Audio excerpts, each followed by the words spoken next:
Bab 174. Ayu mau mengadopsi bayi itu karena kebaikan hatinya itulah. Tapi saya melarangnya karena suatu hari nanti kita tidak tahu apa yang terjadi akan anak itu. Begitu juga dengan anak perempuannya Zain. Dia menganggap Ayu adalah mamanya dan bukan tidak mungkin hati Ayu yang lembut itu bisa tersentuh hanya karena rasa kasihan. Jadi maksud Papa? Tanya Alex. Saya akan putuskan kontrak kerja sama dengan Zain dan memberitahu bahwa usahanya mendapatkan Aprilia seperti menada air hujan dengan saringan, sia-sia. Seorang pengawal gak bisa jaga anak saya. Kerjaan kamu apa? Ucap Andika sedikit menaikkan satu oktav nada bicaranya ketika bicara dengan Mahawira. Amarah Andika naik ke atas kepala ketika dia pulang bekerja dan melihat putrinya tidur di depan televisi di atas permadani di kamarnya. Sedangkan Zidan sudah tidur di ranjangnya. Awalnya dia tersenyum. Wajah polos putra-putrinya ketika sedang tidur adalah obat yang paling mujarab menghilangkan penat kala lelah seharian ini bekerja. Kemudian Andika membawa tubuh kecil sang putri ke atas tempat tidurnya, namun alangkah terkejutnya Andika ketika melihat lutut Zia terluka dengan beberapa olesan obat merah di sekelilingnya. Zia terbangun dan merasa perih karena Andika menyentuh sedikit lukanya. "Dedi, maaf. Sayang. Lutut kamu kenapa? Jatuh? Main di mana?" Tanya Andika. Zia yang polos lalu menceritakan apa yang terjadi di sekolah. Termasuk Greya yang berbohong. Andika yang marah pun langsung turun ke lantai bawah dan memanggil Riani yang sedang membuatkannya makan malam serta Mahawira. Suara Andika yang keras juga membuat Cindy keluar dari dapur. Page 21. "Siap salah, Pak," ucap Mahawira dengan sikap berdiri tegaknya mengakui jika ia lalai menjaga putri dari tuannya. "Udahlah Braam, lagian kan kamu sendiri yang minta Wira buat jaga di mobil. Bukan di dalam sekolah," ucap Cindy mencoba menenangkan. Ia kasihan pada Wira yang kena amukan Andika malam ini. Andika menatap lembut ibunya tersebut. "Harusnya Wira paham apa yang terjadi Ma, kalau sudah kejadian buruk begini, kan kasihan Zia," jawab Andika tak terima. Mungkin bagi sebagian orang sikap Andika ini terlalu berlebihan. Namun begitulah dia. Jika ada orang yang dicintainya diganggu atau bahkan sampai terluka maka dia tidak akan bisa diam. "Kamu juga? Kamu kan di dalam LAN, kenapa Zia bisa begitu? Nyamperin kelas anak TK. Kok bisa?" tanya Andika lagi. Ia memang telah mendengar dari Zia kalau Zialah yang pergi menemui Greya karena kesal pada anak itu. Tapi Andika juga ingin mendengar penjelasan dari istrinya. Sedangkan Riani yang membiarkan Andika reda amarahnya, hanya diam tak menjawab dan menunggu kapan waktunya untuk bicara. Merasa kalau Riani sedari tadi mengunci suaranya, Andika lalu menoleh ke arah istrinya itu. "Kok diam aja dari tadi? Ngomong dong," ujar Andika masih dengan nada yang sama. Tegas dan berapi-api. "Ngomong apa? Abang kan belum selesai." "Abang aja dulu," jawab Riani akhirnya. Terlalu datar dan nyaris tanpa ekspresi membuat Andika terdiam. Bahkan tangan yang tadi terlipat di atas perutnya, laurai perlahan. Riani kembali dalam mode juteknya. Dingin dan nyaris tak bisa disentuh. Andika membuang nafas beratnya. Ia lalu melihat ke arah Wira. "Mahawira." "Siap, Pak," jawab sang mantan perwira ini. "Kamu adalah asisten paling saya andalkan karena melihat dari kemampuan kamu. Saya yakin kamu bisa dipercaya. Oleh karenanya saya menguasakan penjagaan anak-anak saya. Padakanmu ketika saya tidak berada di sisi mereka," ucap Andika. Yang membuat Mahawira tertegun tak menyangka. Sungguh suatu permintaan yang luar biasa. Karena seorang pengusaha besar dengan segala kelebihan yang ada pada dirinya, memberikan kepercayaan bagi pemuda seperti Wira. "Siap Pak," jawab Wira tegas. Jangan sia-siakan kepercayaan saya. Siap, Pak. Sekarang silakan kembali ke tempat kamu dan beristirahatlah, tita Andika. Wira pun menurut lagi. Dia meminta izin pada Andika, Riani serta Cindy untuk kembali ke tempatnya. Andika lagi-lagi membuang nafas beratnya lalu kemudian duduk di samping Cindy. Ibu dan istrinya lalu saling berpandangan. Menghadapi Andika yang sedang diliputi amarah bukanlah persoalan yang mudah karena salah bicara sedikit akan menyulut emosinya kembali dan memperparah keadaan. Belajar dari pengalaman, mereka tidak ingin membuat sisi liar Andika kembali lagi. Diperlukan otak dan pikiran. Page 22. Yang diingin serta kecerdasan untuk membicarakan duduk permasalahan. Jika mengikut apa yang diinginkan oleh Andika maka mereka akan melihat perkelahian kembali. Riani kemudian duduk di sofa yang berhadapan dengan tempat duduk Andika dan Cindy yang sekarang. Kamu biasanya paling galak kok, diem aja Lan. Zia lu kalau itu, tegur Andika lagi seolah belum puas marahnya tadi. Namun dengan nada bicara yang sudah diturunkan. Emang tahu Riani ngapain aja? Tanya Cindy sambil memukul bahu putra bungsunya tersebut yang kini marah-marahnya lebih mirip ibu-ibu komplek itu. Andika diam. Riani minta maaf udah lalai jaga Zia bang, jawab wanita asli Pangalengan keturunan Belanda itu. Apapun alasannya, Riani tetap salah. Seharusnya Riani pastikan dulu kalau anak-anak sudah masuk kelas baru setelah itu bicara dengan guru, jawab Riani dengan mode seriusnya. Percayalah kalau Riani sudah dalam mode seperti ini maka berarti dia sangat serius dengan ucapannya. Sampai Andika menelan salivanya sendiri. Karena kalau sudah dalam mode seperti ini maka Riani akan sangat lama marahnya dan sulit untuk dibujuk jika tidak menggunakan si kembar untuk mengembalikan mood istri cantiknya tersebut. Andika pun menyadari kalau sifatnya yang memarahi seluruh anggota rumah sangat keterlaluan. Zia, gak suka sama Greya. Tambah Riani lagi. Ah, iya.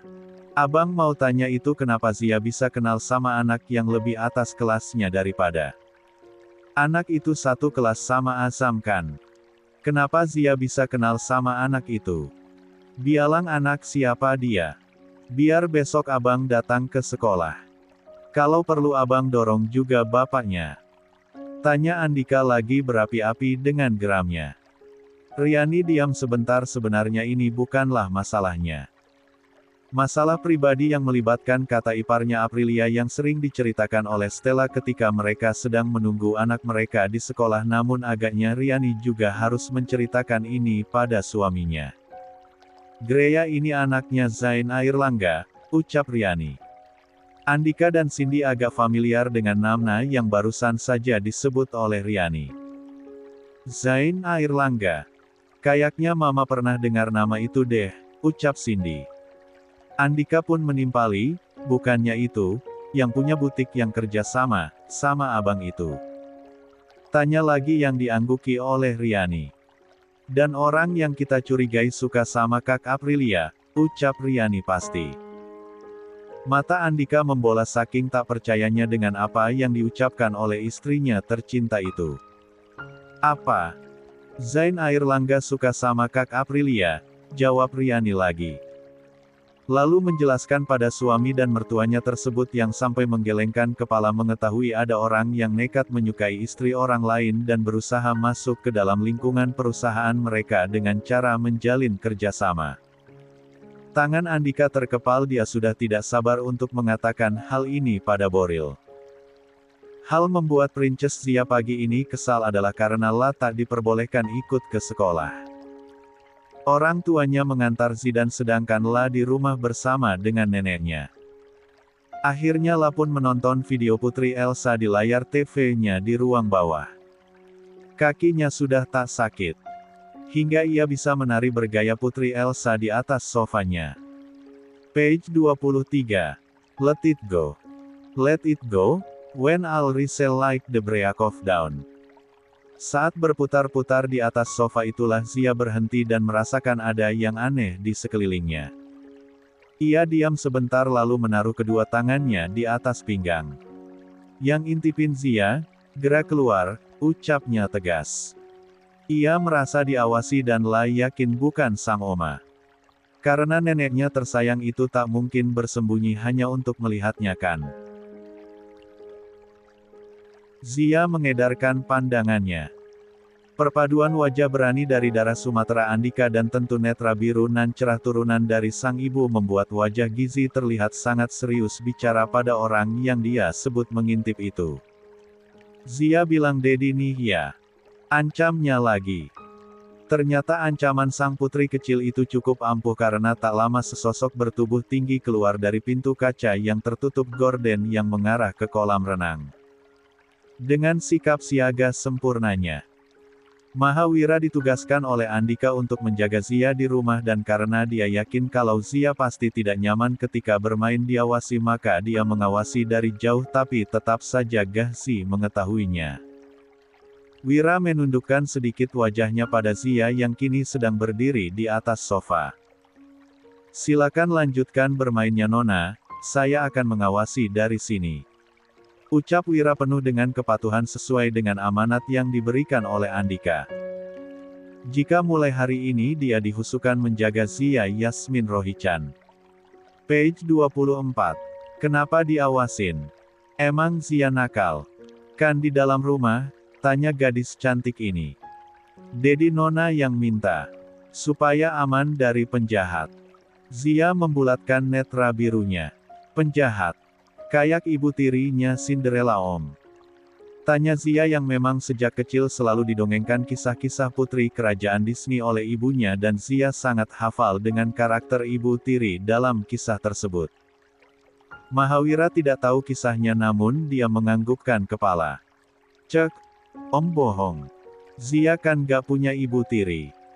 Ucapnya cuek lalu duduk lagi di sofanya sambil menyisir rambut boneka Barbie, Elsa-nya. Sesekali ia bernyanyi membuat Wira menggelengkan kepala melihat tingkahnya jika sudah tahu kalau tidak punya ibu tiri kenapa bertanya seperti itu tadi.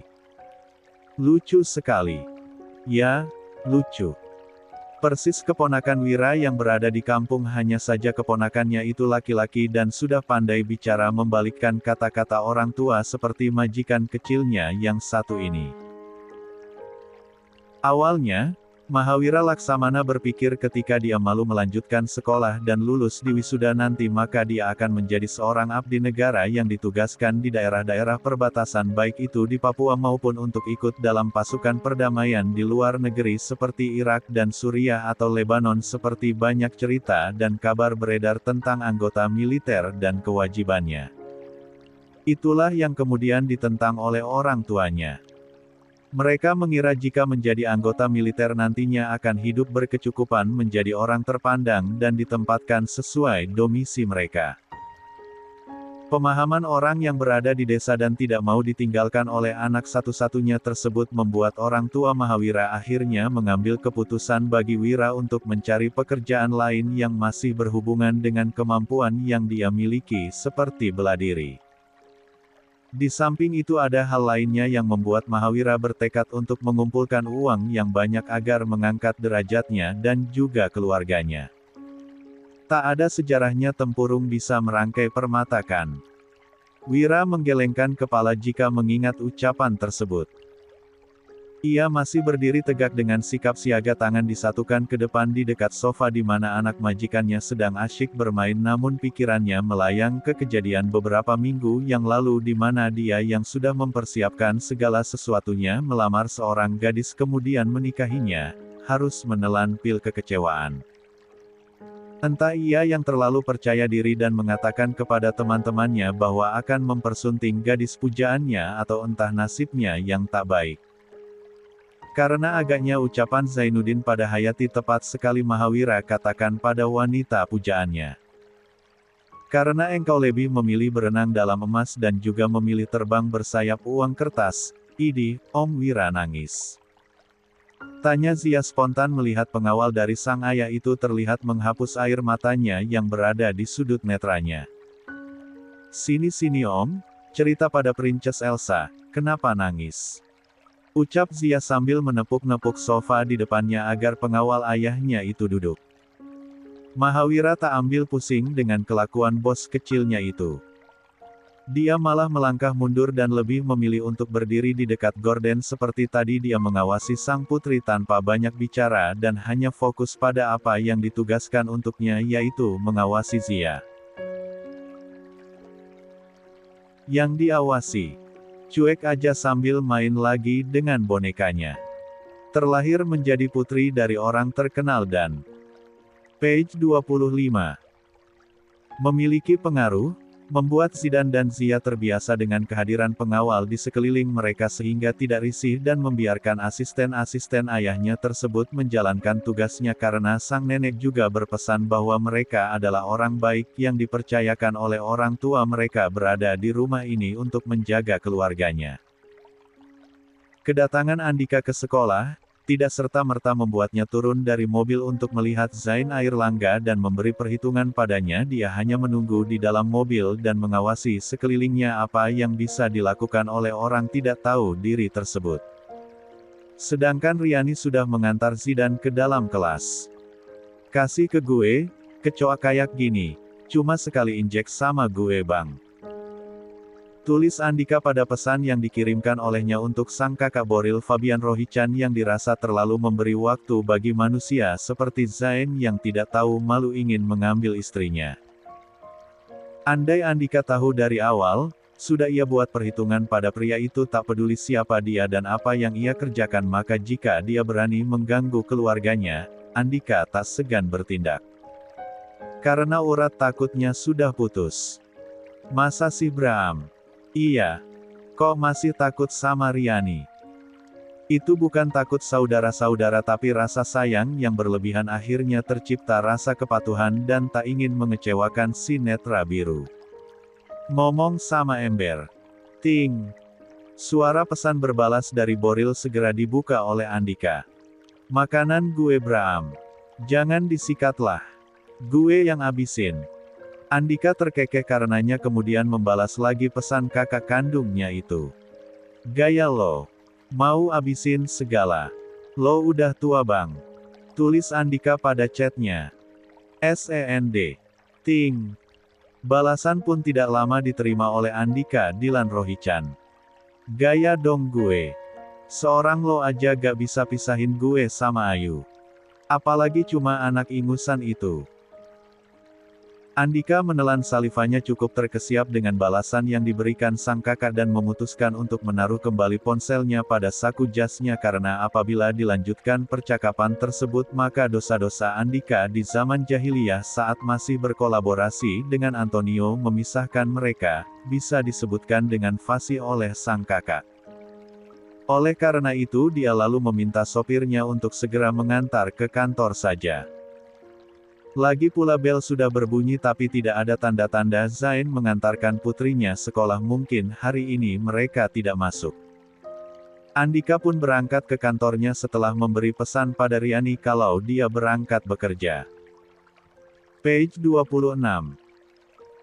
Sementara itu hari ini Aprilia lagi-lagi tidak diperbolehkan oleh Boril mengantar kedua putranya ke sekolah dan sampai saat ini Aprilia belum tahu apa yang menyebabkan Boril melarangnya untuk mengantar sekolah. Tugasnya hanya untuk patuh pada sang suami dan tidak banyak bertanya karena apapun yang dikatakan oleh suaminya pasti adalah demi kebaikannya.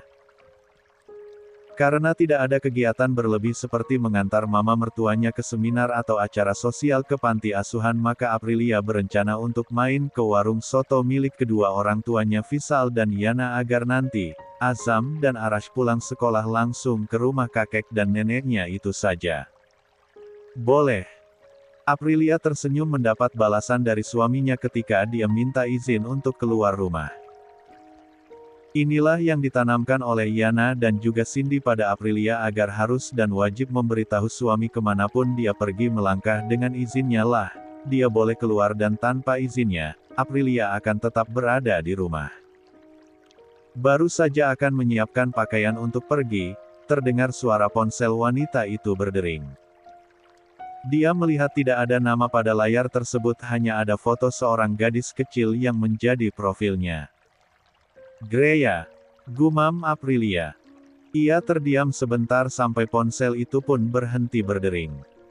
Kemudian berdering kembali dan Aprilia pun menjawab panggilan tersebut. Halo, ucap Aprilia. Halo, Aprilia. Maaf aku ganggu waktu kamu. Terdengar suara panik yang Aprilia kenal adalah ayah dari Greya. Tapi kenapa tiba-tiba orang itu menelponnya dengan suara yang panik dan khawatir seperti itu? Aprilia. Aku minta tolong. Sangat minta tolong.